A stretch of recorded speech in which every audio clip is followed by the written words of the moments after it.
Get Sweaty with Leddy, a wellness program about pain management.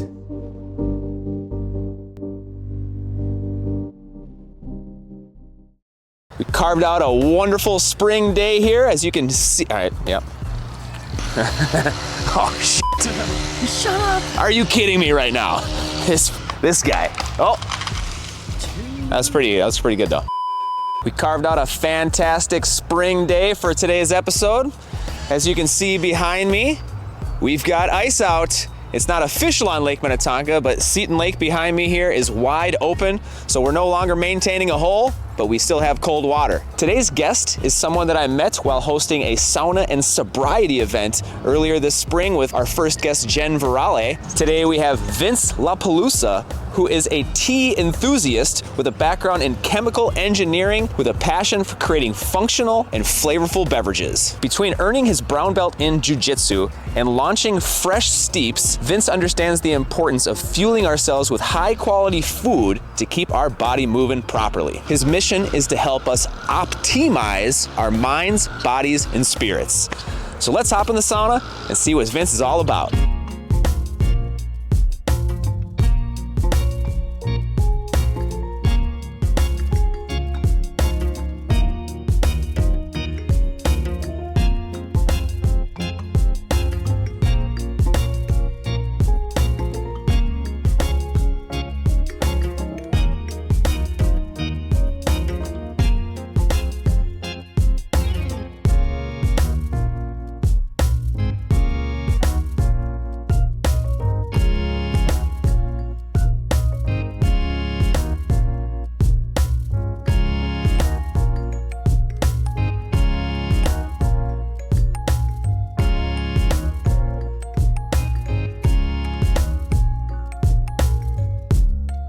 Welcome inside our glorious Excelsior sauna.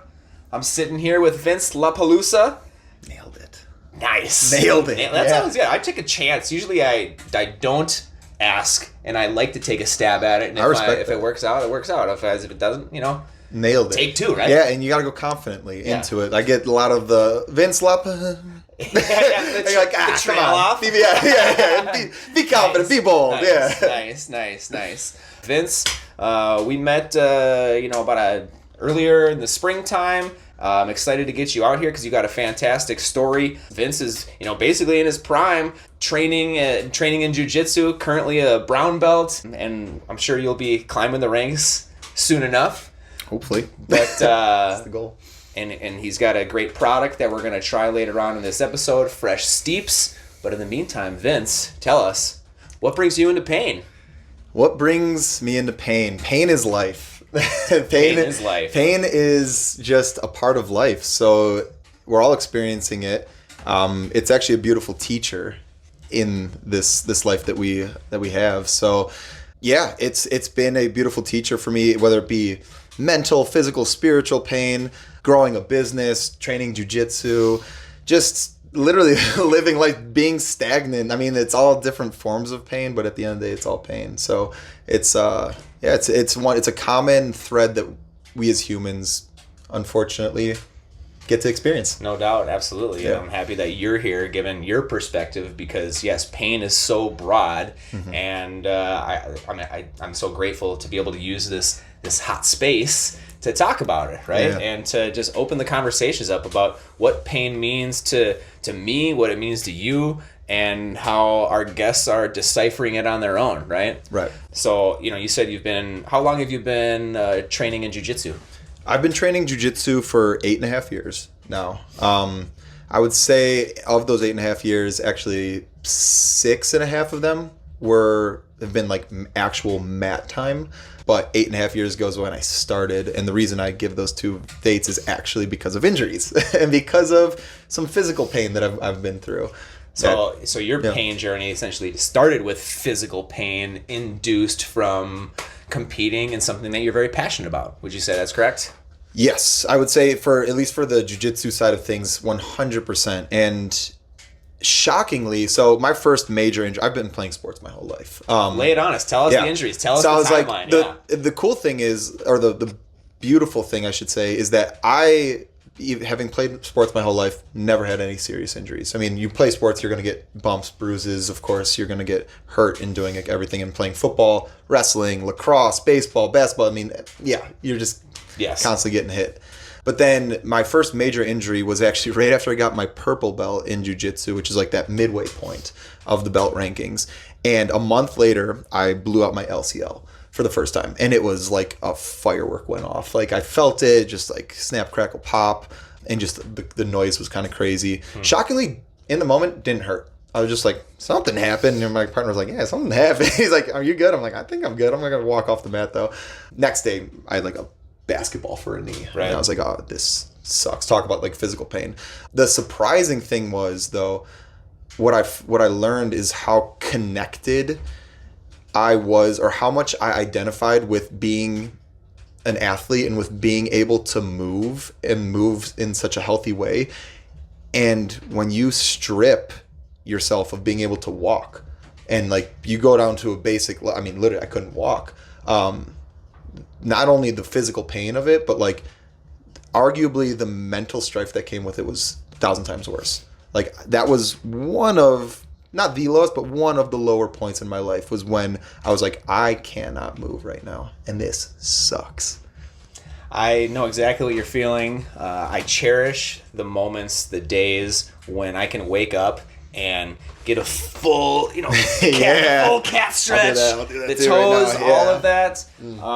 I've lived years and years and years without the ability to do that. Right. I went through a stint recently with my knee.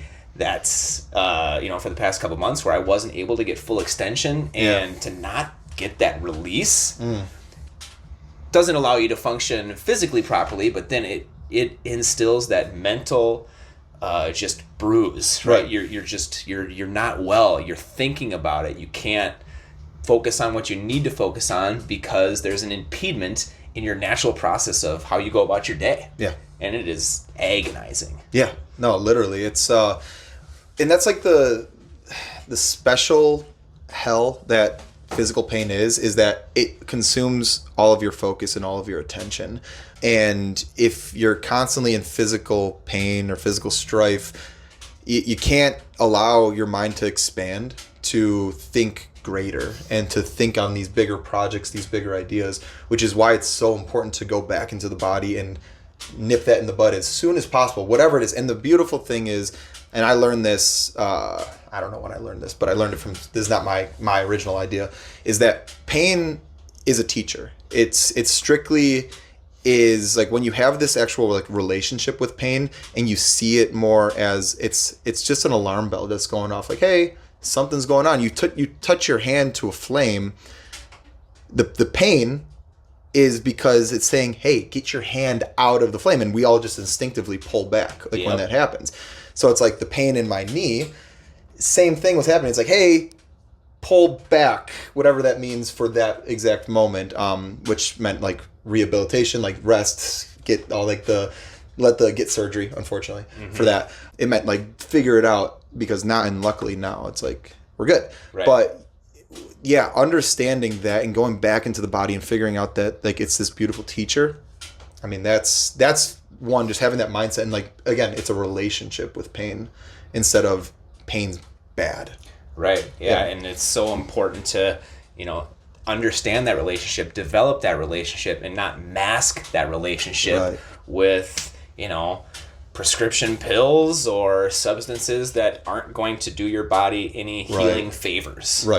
Right. And once you have that relationship, now you've broken pain down. You've disarmed it because you're aware of it, and now you can begin to treat it. Yeah. But if you remain afraid of it and weary of movements and all those things that you're naturally supposed to do, now you're letting pain win, and that's where it becomes a problem. And that's why these conversations are super helpful, because I used to think to myself that it was always just me. I was the only one dealing with pain. But then you talk to other people and they've had similar experiences, even though you have a completely different trajectory of sports in your entire life, right? Exactly. we've had 2 different timelines, but they're very similar with where we're at. I can remember when I was in my late 20s and how my body felt, and now I know how it feels when I'm 40.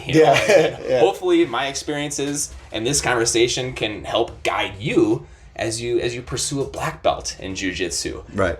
You know what I mean? Exactly. And at the end of the day, pain is just weakness leaving the body. I like that. That's right. That's right. So when you first had, it was your LCL. Yeah. What was next? Did you experience any compensation patterns that led to other pain, or were you pretty focused on that recovery and able to treat it well enough so that when you did return, it was pretty smooth sailing? Are you talking like specifically in jiu-jitsu? Let's go life, anywhere, right? Because jiu-jitsu is just a simple component of your life. Right.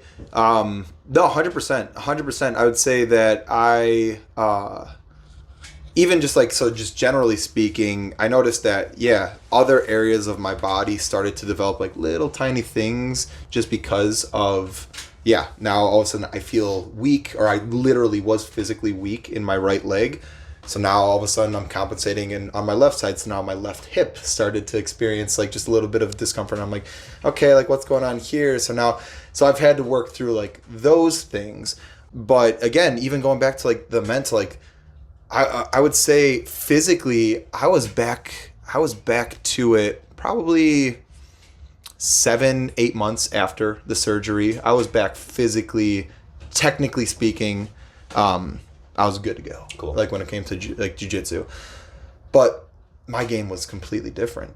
Now I'm compensating like mentally. I'm afraid. If anybody's like attacking my like right leg, I was like freaking out. Just like mentally, I was like, it was a fear response where I'm like, okay, I got to fight them off like in a different, and like technique just like went out the window, and like I started compensating like, and when you do that, when technique goes out the window, when you start letting like fear control your reactions, you're actually, in jiu-jitsu specifically, and probably in life, you're actually exposing yourself to other weaknesses, and you're opening up like a backdoor for, again, in jiu-jitsu, for someone like to take your back, to attack the other side or something like that.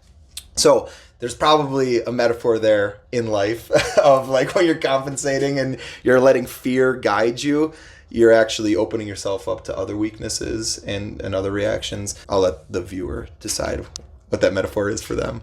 But yeah, in jiu-jitsu, I mean, 100%. It took me well over a year to get that understanding. And the worst part about it is I actually, and I think that this actually happened because of my compensation. So I tore my right LCL. I, 11 months later, tore my left pec.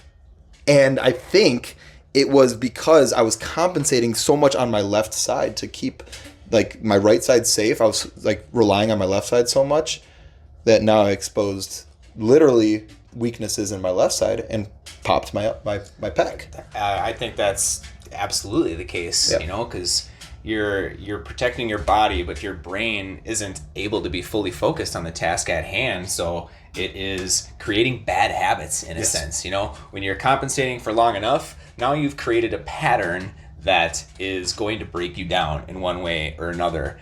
And that's where it's so important to understand your body, to try to take that time to heal, not only physically, but mentally. Give yourself the tools to approach your passion, the right way. And, a lot of us think that we have the tools. A lot of us think that we're doing the right things and spending the necessary time on it. But I can tell you that it doesn't always happen that way. Right. I've experienced this firsthand where I was like, oh, I hurt my knee. Well, that's all right. I got all the tools in my back pocket to fix this. I'll just do this. And I took it for granted. Yeah. And because I didn't give it my full attention, this injury lasted longer, and it opened up the door for, now I cut my toe and I'm not fully healed over here, so now my injury is prolonged even longer. Right. So those I just can't stress enough that when you're hurt, give yourself the proper time so that you're not allowing your mind to create compensation patterns, which could lead to bad habits, which could lead to other injuries. Yeah, for real. And I think it's important too to note, like, this is going back to what we originally started with about how like not numbing the pain and allowing to sit in the pain, and then and knowing the difference between being hurt and being being hurt and like in pain or something like that. That's not the exact words I wanted to use, but there's like the difference of like, again, growing up and playing sports, it's like my body, when you're being active, when you're doing stuff, you're always going to be in a little bit of like pain. Like your body's going to be aches and bruises and bumps and sore and stuff like that. Knowing the difference between that versus on the extreme side, a blown out LCL, a blown out pec, like where it's like, yo, that needs attention, that needs rest, like that needs to, and like you can't really do that if you're medicating in some way, whether it be self-medicating in some capacity or getting medications the proper way. And then it's without, again, it just goes back to, I don't know, I'm just leaning into like how feel pain. Yeah. Feel pain. Feel pain. Yeah. Don't mask it. Don't mask it. That's right. Right. And what else we don't want to mask is this relentless heat that we're coming in here. Feels good. So we're not going to mask it. We're going to enhance it. So let's take a break for a moment, toss a couple logs on that fire, keep the fire going.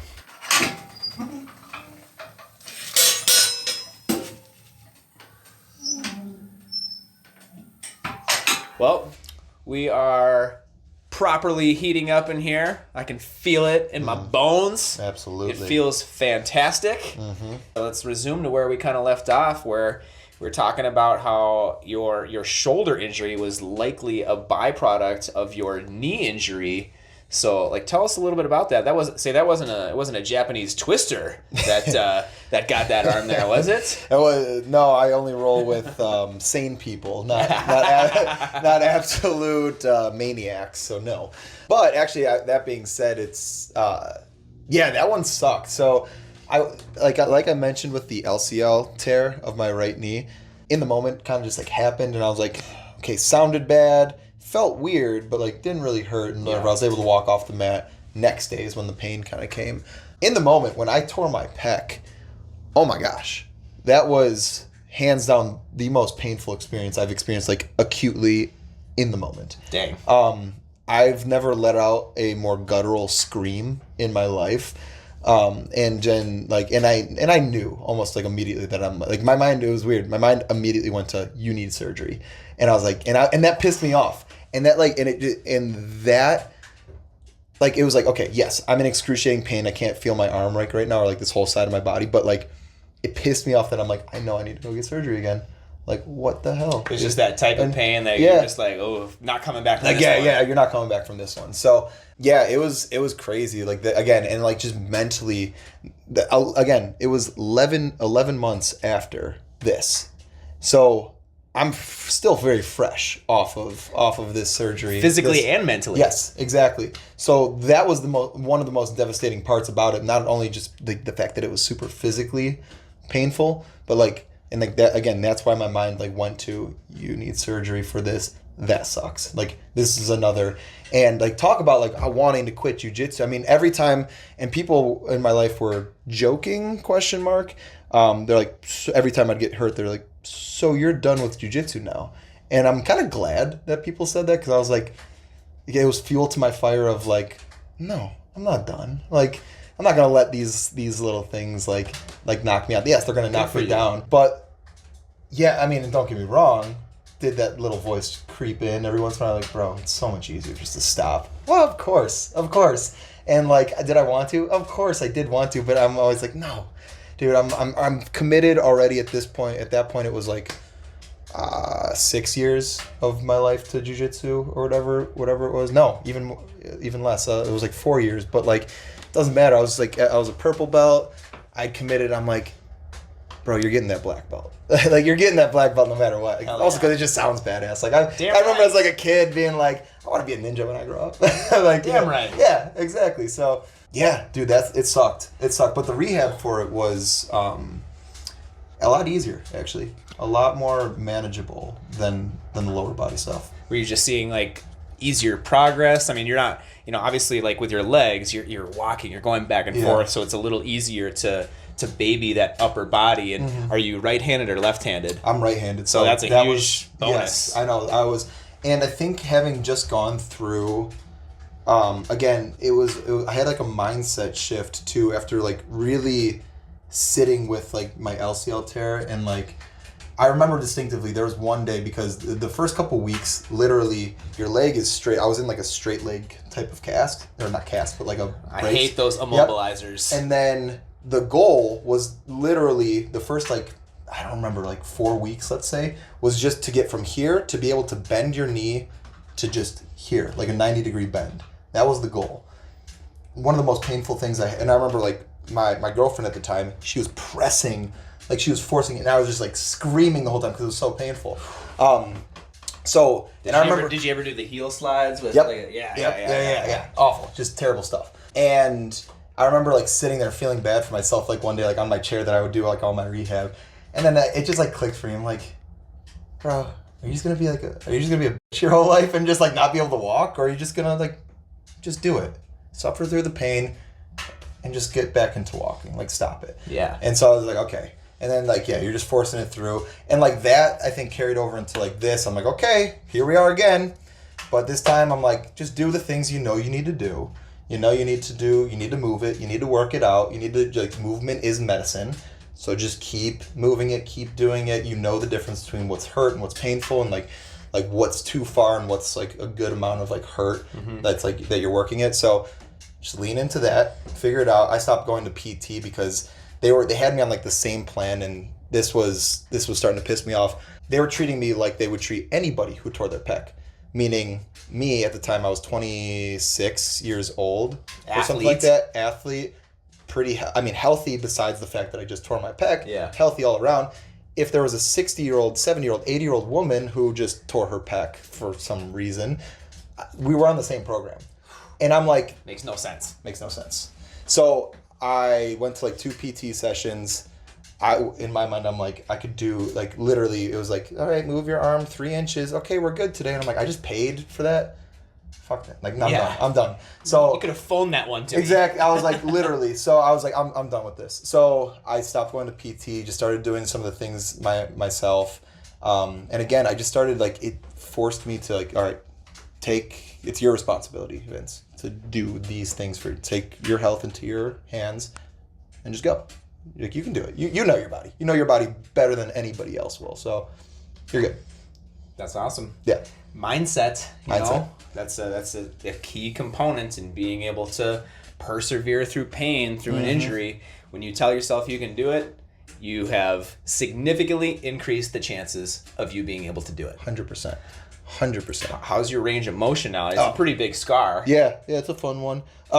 It's good. Dude, no, it's very good. I was like, that's the fun thing is actually after my knee and after my pec tear and everything, I got super deep into weightlifting, but specifically for range of motion instead of just for strength and power. Yeah, strength and power.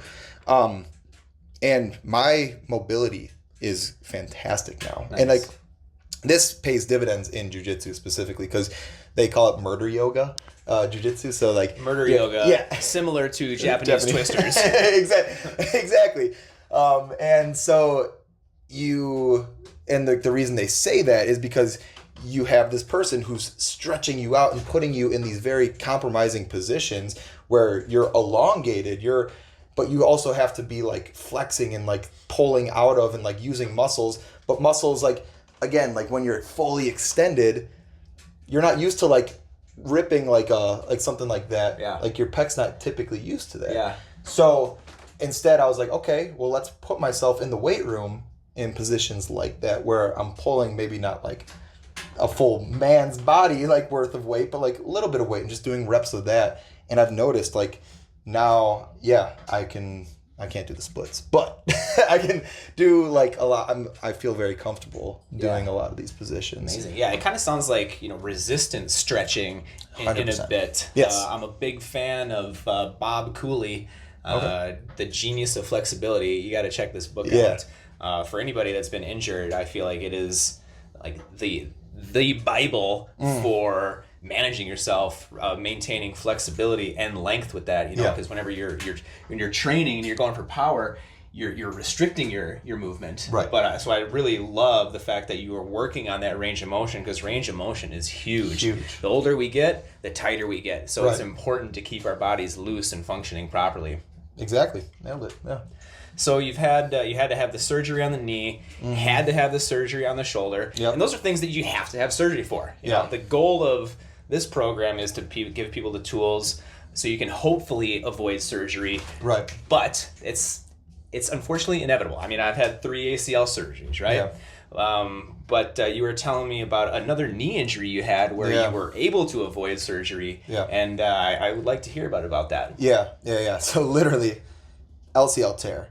11 months later, pec tear. 13 months later, meniscus tear in the other knee. And I'm like, okay, bro. This is what it does. And actually, this is what injuries do. I was like, back and forth. And this is when I started to, work with I'll give him a shout out, Tim Borowski, Axon Movement, check it out. This is when I started to work with him. I train jiu-jitsu with him, and we've just been good buddies.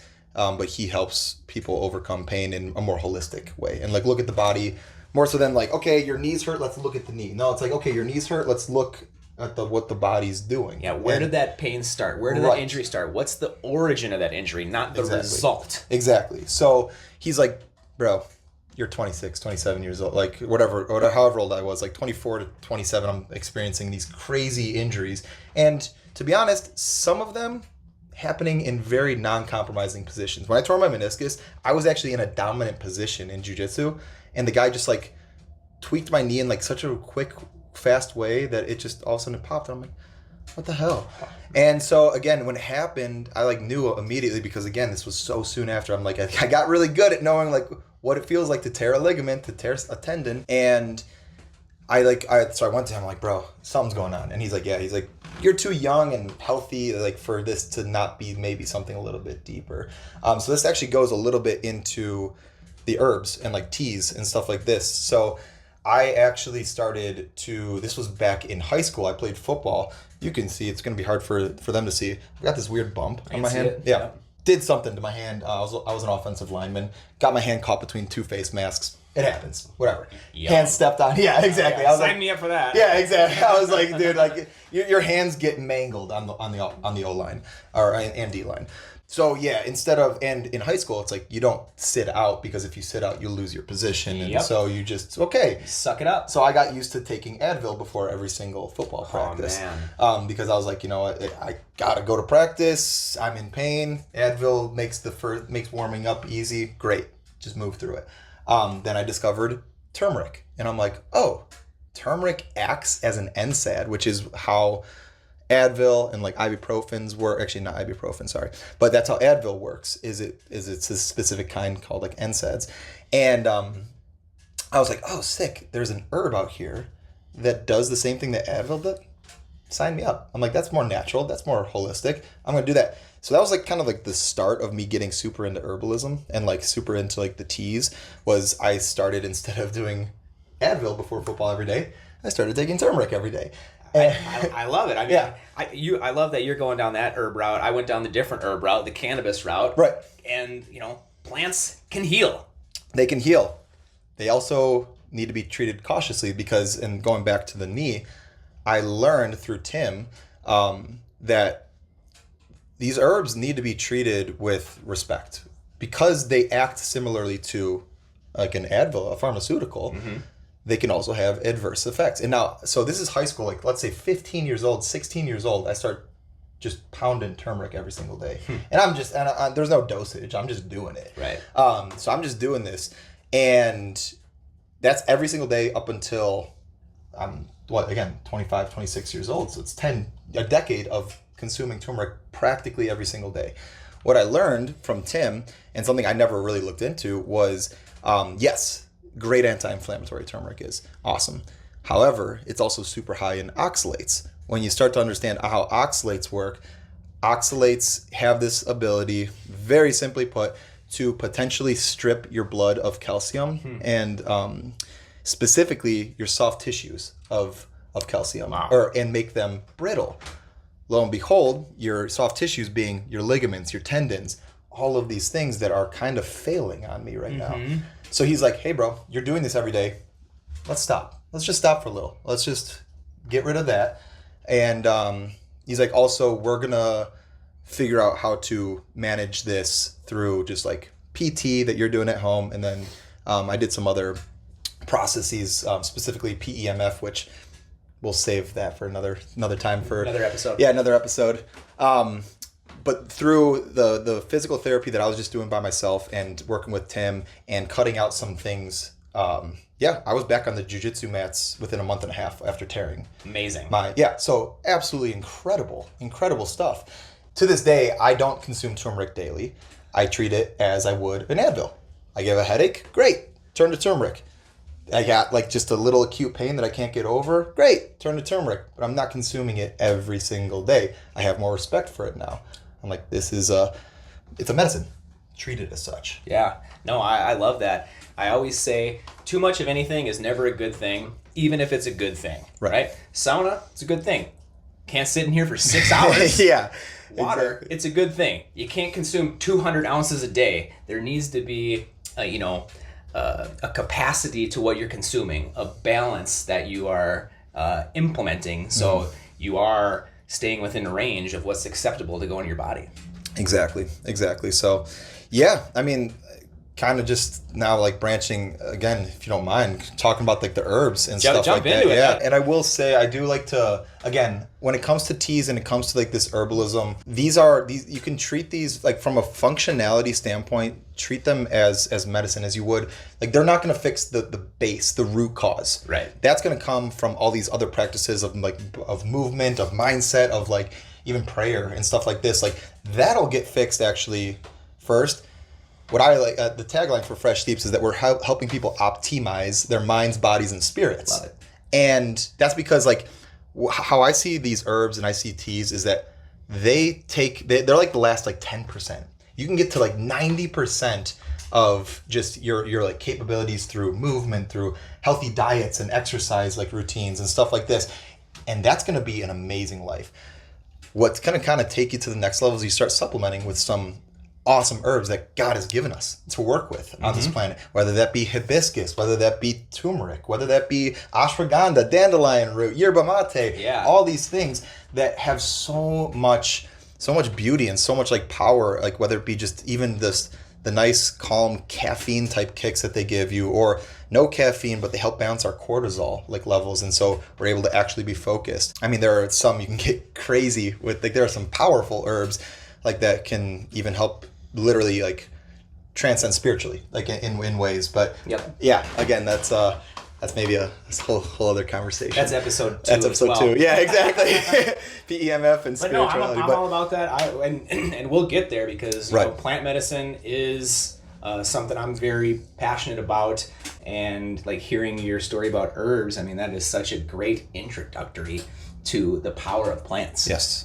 Yeah, exactly. So that's what basically was the basis of Fresh Steeps. Like when I've been creating this business for the last 5 years is I started discovering deeper. Like again, my first real experience with the power of herbs was back in high school. Understanding turmeric, understanding ginger, cayenne pepper. Like those were actually like the first herbs that like I really started working with like on a daily routine. In December of 2019 is when I like dove kind of head first. I'm like, I'm going to learn as much as possible about herbs and like herbalism and just dig into it. And that's when I was like, oh my gosh, like there's so much power here. And again, all from God's beautiful earth, God's creation. Like he gave us these things to work with. Why not work with those first before venturing into these other pharmaceuticals? Which, by the way, most pharmaceuticals are derived from compounds found within those herbs. Yeah, they're taking the best of the herbs. Exactly. And then adding a bunch of crap in there and telling you that that's the route. Exactly. When that's not the route. That's not the route. No. Go back, feel the pain, sit with it, pray about it, seek out these movements, these healthy diets, and then optimize them with these herbs, these supplements, like figure out like how you can best supplement them. And again, treat those with caution though, because there are some powerful herbs and there are some powerful things. You have to treat them with respect. So I mean, like basically in creating Fresh Steeps, that's like the foundation is like, hey, here is this. You don't need to know everything. Yeah. But you just what I do want people to understand and know is that like this is how I've been building this business, is on this education. If you do have questions, I love to talk about these things in super details. Now, I don't know everything about herbs. I do feel extremely comfortable about the herbs that I'm specifically offering to people, because obviously I'm not going to offer to someone unless I've personally worked with it for a super long time, and also I've studied it. I've understood it to the best of my capabilities at this moment. I mean, I'm grateful I have a chemical engineering background, so I love digging into like mechanisms. I love understanding that stuff. So I've done my best. Now, I'm only human. I'm only 29 years old. I've only gone so deep that I can while still building a business, while still having free time, while still doing all that stuff. So I don't know everything. But it's, I know a lot. I know a lot about it. So like, if you have questions about those herbs, heck yeah, I can reach out. I can guide you to good resources. But that's like, again, I just want to reiterate that I'm confident when I tell people that like Fresh Steeps is some of the cleanest canned beverages and that they're functional and flavorful. It's because the last 5 years formulating these, I've really sat with, prayed over like these formulas. I've dedicated time specifically into like, are these formulas right? Like, am I doing like a service for people by providing it? And yeah, yes, I have. I think it's incredible. I mean, to have a trustworthy beverage, it goes a long ways, because people are unknowingly poisoning themselves in many different ways, right? Just because something looks like it's a healthy, good beverage for you does not mean it is. Marketing's powerful. And we're a brewery, so we're selling a form of poison, but there's also a time and a place for it, celebrations, gatherings, and I'm grateful that we're able to lean in on the hemp-derived THC side, the CBD side, and if we had a bigger cooler in there where we were able to have everything that we wanted, Fresh Steeps would be right there with us. But we're going to get you involved in some other events, so you'll have opportunities to get Fresh Steeps at Back Channel. But you know what opportunity I'm really looking forward to right now? I don't. Oh, it's jumping in that lake right now. Let's go. You feeling good? Dude, I am nice and sweaty. It's sweaty with Leddy. Yeah, we're a couple puddles over here. Yeah, exactly. And we're going to take this moment to rejuvenate ourselves. Some and Fresh recover. Steeps. Probably a little recovery. Yeah. We'll get some energy from the cold, so we'll save that energized for tomorrow, another maybe. time. Yeah, exactly. Actually, what we're going to do is we're going to bag my foot up so I can get a proper plunge in and not have to worry about this wound. And then, we'll have some fun in the water. So let's do it. Let's we'll be back.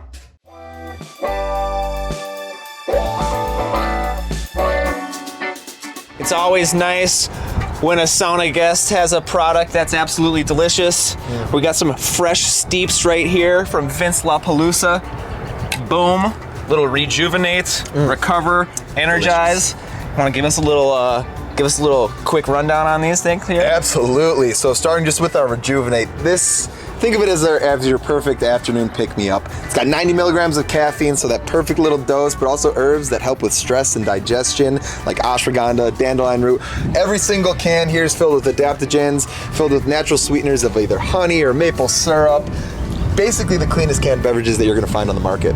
That's all I can tell you. Flavorful, functional, everything that your body needs. Amen. Cheers.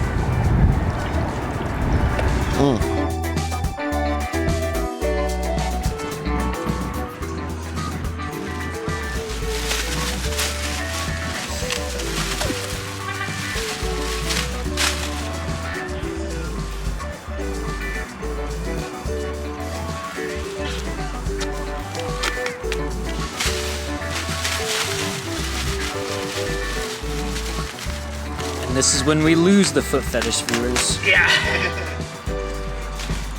But you gained the plastic bag fetish to a smaller crowd, but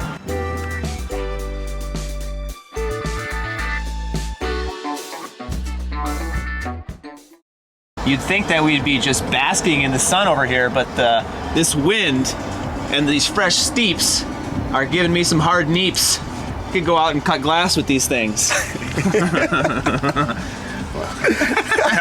We got Fresh Steeps and hard.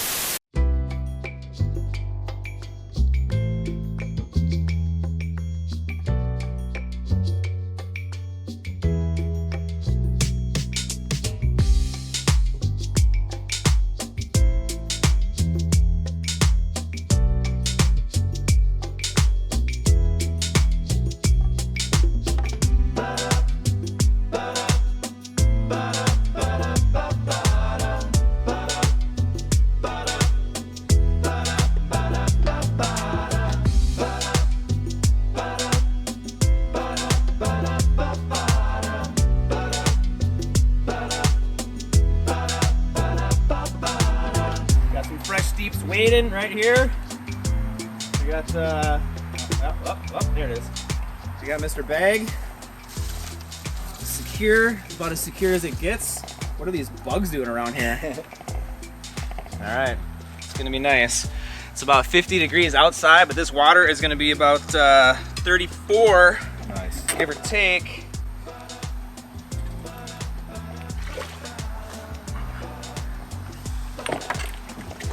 Oh, the athleticism.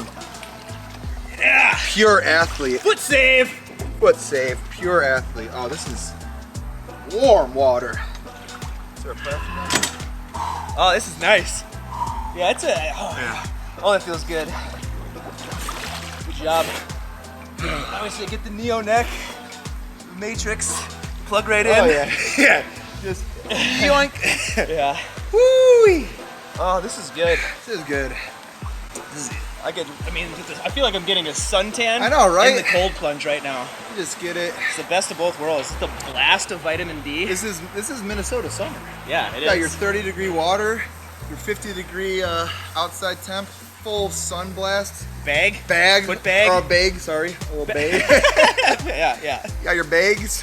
Oh, yeah. I think I'm gonna make this a thing. This is gonna be new sauna attire. Oh, okay. Yeah. Gotta have some off-gassing, though, or not off-gassing plastic. Yeah, we'll figure it Figure it out, yeah. This is just the first prototype over here. Exactly. This is good. This is nice. It is nice. I'm using this little back. It's like a little neck drop or a neck rest here. Mm-hmm. I feel like I should just put I don't really watch that much TV, but I could just watch like a sporting event right here. This would be good. Yeah. Get a little 5-minute TikTok rolling or reel. Get some sweaty with Leddy.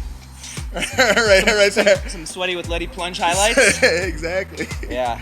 I was hoping we just missed a boat that went by, one of the first boats of the year. It would have been a nice little wave to them. Oh yeah. Gotta break that thermal barrier. Yeah. Obviously, I've watched Tiny Huberman. Yes. I love it. I really could go like about 5 minutes in here, but Yeah. for the sake of you viewers. Yeah, it's for know, you guys. For well, you, we're not gonna go for Yeah, the and 20 minutes that we were planning. And my toe. I mean, I got a full on like scissors position here with the full outstretch. So Pure athlete right here. thanks. Yeah. All right. I'm gonna call it. Yeah. You got him first, so you get out first. I can't. You know. All right. This is the tricky part. Yeah. Paddle. There it is. Ah! Yeah. That's how you debate. One of my favorite Will Ferrell lines to just throw out at random. All right, get this foot out of here. Oh yeah. Woo. Yep. Some fresh Steeps Recover. Oh yeah. Cheers. Yum. And now we sweat. Let's go.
A cold plunge never fails. Never. And that was memorable in the sense that The day is perfect. The sun is shining. The birds are out. Boats are going by. Water is immaculate. Yeah. There's something nice about like the lakes when they just lose the ice. It's like the cleanest. There's like just it feels clean. It feels fresh. It feels just perfect. It's healing. Yeah. It's so clean and so fresh that I almost didn't put the bag on my foot. But it is still a lake. And I still have an open wound. Yeah. But yeah, no, I mean, I felt like we were in, that was like just a natural spring water, it seemed like, because it's just so fresh. Yeah. But as fresh as fresh steeps, some may say. Yeah. I like it. You were steeping in the right direction with that one. I knew that Huberman is a co-owner of a yerba mate company, like a canned yerba mate. So, not arguably, a competitor of mine. And it was funny, it was the very first booth that I saw when I walked in, like when I parked. But whatever, like I saw it, I'm like, oh cool, I want to try the product because I get blasted with it on Instagram. So I walked from like my booth all the way to like his, and I turned the corner and I'm like, shit, that's Andrew Huberman, just chilling there, like at his booth. And there's barely anybody talking to him. Like people are like walking by. I'm like, do people not know? Like that's Huberman. So like I just go. He was talking with like these two like ladies, and there was another guy like waiting in line for him, and just got to I just like stood there. I'm like, oh, I'm obviously gonna take this chance to talk with him. So I did, and like super cool dude. Like I mean, just genuinely a nice guy. Very clearly a podcaster. He was very clear. He was asking like such nice questions like to me, and like really felt like he actually wanted to get to know me. And we were just talking about Minnesota. He was like, you're a big dude, which I also thought he was bigger than he is, like, but I had a couple inches on him. Oh wow. And I was just like, I was bigger than him, and I'm like, oh, I was like, you're smaller than I thought. In my mind I didn't say this to him, because he's like, you're a big dude. And then he's like, what do you do? And so I'm like, oh, I do jiu-jitsu. He's like, yeah, are you an athlete? I'm like, I do jiu-jitsu. And he's like, and I'm like, I wrestled before, and he's like, you're from Minnesota. He's like, what's with you Midwesterners and constantly wrestling and like fighting each other? I'm like, yeah, and like we're afraid of like getting off the ground, so it's really safe for us. Like just stay close to the earth. And he was like laughing at that. Nice. And then he's like, why are you here at the expo? I pulled out like fresh steeps, and he's like, oh, a competitor of mine, I see. And I was like, yeah, kind of, yeah. And we kind of just talked a little bit about that. He thought that was super cool. Yeah, and then I will say, like, it was super cool. And I didn't hear him say this to other people, but I don't know if this is like something that he does. But he did say, he's like, you know what? He's like, you just get a vibe for certain people. And he's like, you and I, he's like, we're gonna meet again someday. And I was like, oh yeah, we are. Cool. And I'm like, all right. And in my mind, I'm like, hey man, if you want to buy fresh steeps, I was like, I'll partner with you. I would gladly. I have an idea. Yeah. Just gonna plant this seed, but you want to buy me out? That's awesome. Good story. Yeah. You ready, Isha? I caught all of that, by the way, so if you want to include it. Yeah. No. That could be a good little. Yeah, why not? Oh man, well, Vince, like I gotta thank you for being a part of today's program, taking the time out of your day, talking about your history of pain, injuries, and how that has led you to the world of herbalism, to fresh steeps, and providing a functional, flavorful, effective beverage for people. Amen. So if you're out there and you're looking for something to consume that is going to be good for your body, good for your mind, look no further than Fresh Steeps. Vince, you want to tell everybody where they can find you at? Yeah, find us on Instagram at Fresh Steeps, and we are available online as well as in all the Twin Cities locations of Kowalski's and Hy-Vee. So find us on the shelves there, and thank you. Yeah, absolutely. We're going to have Vince out for Spring Park Awakening on August 2nd. So you can just get, all your wellness on in one little day right there. But stay tuned for any other gatherings where we get him out here. I know he does a lot of stuff with Sauna Sobriety, another great wellness organization. So on that note, appreciate you, Vince. Appreciate you all for listening to us. We'll see you next time.